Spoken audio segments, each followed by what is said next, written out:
सोनेरी आणि दाणेदार गोवर्धन तूप गर्वाने गोवर्धन।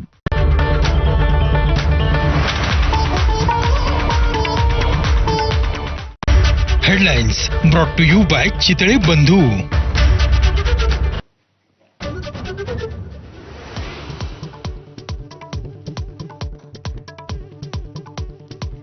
ठाण्यात एटीएसची मोठी कारवाई। भारताविषयीची संवेदनशील माहिती पाकिस्तानला देणाऱ्या तरुणाला अटक।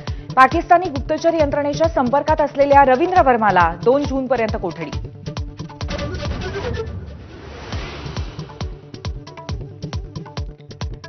कारगिलहून पाकिस्तानला गेलेल्या नागपूरच्या महिलेला परत आणलं।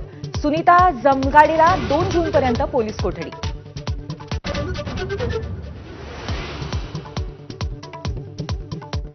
पुण्यातल्या हगवणे कुटुंबातल्या बंधूंच्या अडचणीमध्ये वाढ। खोटी माहिती देऊन शस्त्र परवाने मिळवल्याप्रकरणी शशांक आणि सुशील विरोधात गुन्हा दाखल।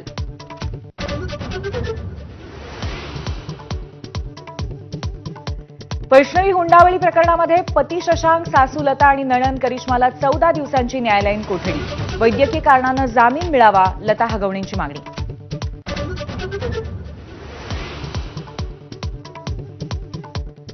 2024-25 मध्ये महाराष्ट्रात विक्रमी परकीय गुंतवणूक। गेल्या आर्थिक वर्षामध्ये राज्यात 1.65 लाख कोटींचा एफडीआय। देशातील एकूण एफडीआयपैकी 40% गुंतवणूक महाराष्ट्रात। फडणवीसांची एक्सपोस्ट।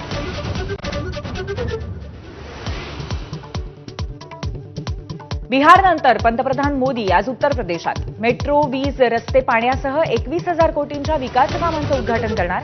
मोदींच्या स्वागतासाठी ऑपरेशन सिंदूरला सलाम करणारे पोस्टर्स।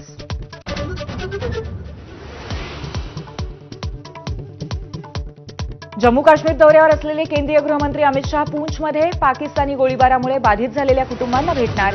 बीएसएफ जवानांचीही भेट घेणार।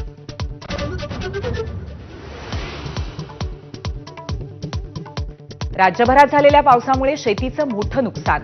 आंबा, संत्र, द्राक्षांच्या बागा उद्ध्वस्त। हातातोंडाशी आलेलं पीक जमीनदोस्त झाल्यामुळे शेतकऱ्यांचा टाहो।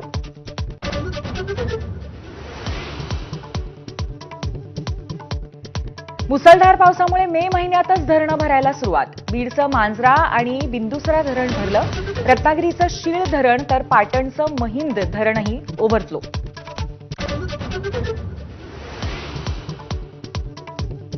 महाराष्ट्रासह देशामध्ये कोरोना रुग्णांच्या संख्येत झपाट्याने वाढ। राज्यामध्ये 425 कोरोनाबाधित रुग्ण। सक्रिय रुग्णांपैकी सर्वाधिक मुंबईत।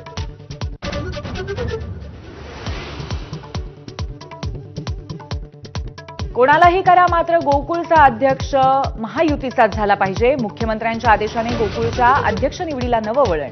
मुंबईतील बैठकीनंतर कोल्हापुरात काल 2.5 तास खलबतं।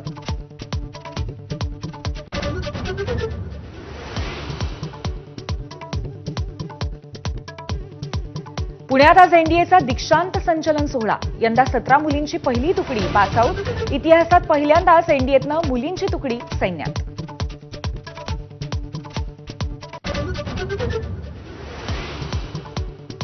आयपीएलच्या पहिल्या क्वालिफायरमध्ये रॉयल चॅलेंजर्स बंगलोरचा पंजाब किंग्सवरती 8 विकेट्सने दणदणीत विजय। आरसीबी 9 वर्षांनी अंतिम फेरीत।